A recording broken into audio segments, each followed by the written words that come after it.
Salut tout le monde. Aujourd'hui, nous allons plonger dans un sujet qui suscite beaucoup de débats et d'émotions en France. Nous allons parler d'une question qui touche à la fois aux droits humains, à la législation et à la vie quotidienne des couples mariés. Vous avez peut-être entendu parler du devoir conjugal. Le devoir conjugal, c'est cette obligation implicite d'avoir des relations sexuelles au sein du mariage. Une notion qui, pour beaucoup, semble appartenir à une autre époque. Imaginez-vous, être obligé par la loi d'avoir des relations sexuelles avec votre conjoint.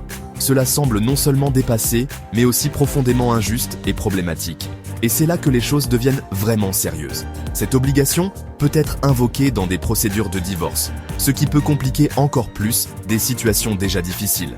En effet, le devoir conjugal peut être utilisé comme argument dans des affaires de divorce, ce qui peut avoir des conséquences juridiques et émotionnelles importantes pour les personnes concernées. La Cour européenne des droits de l'homme a même condamné la France pour cette pratique, soulignant son incompatibilité avec les droits humains fondamentaux.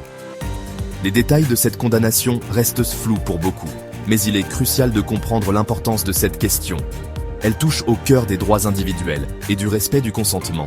C'est ici qu'intervient la France Insoumise, ou LFI, un parti politique qui propose des changements significatifs.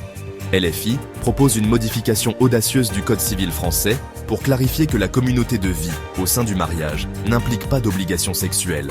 Leur objectif est de garantir que le mariage repose sur le consentement mutuel et le respect, sans aucune forme de contrainte sexuelle. C'est une avancée majeure pour les droits des femmes et la lutte contre le viol conjugal. LFI veut s'assurer que le consentement soit toujours présent dans le mariage et que les droits des femmes soient protégés contre toute forme de violence ou de coercition.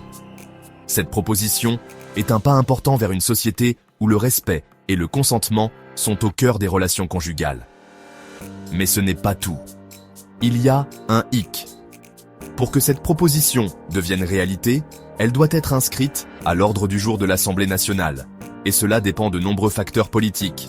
L'examen de cette proposition par l'Assemblée nationale est crucial. Sans cela, les changements proposés par LFI ne pourront pas être mis en œuvre.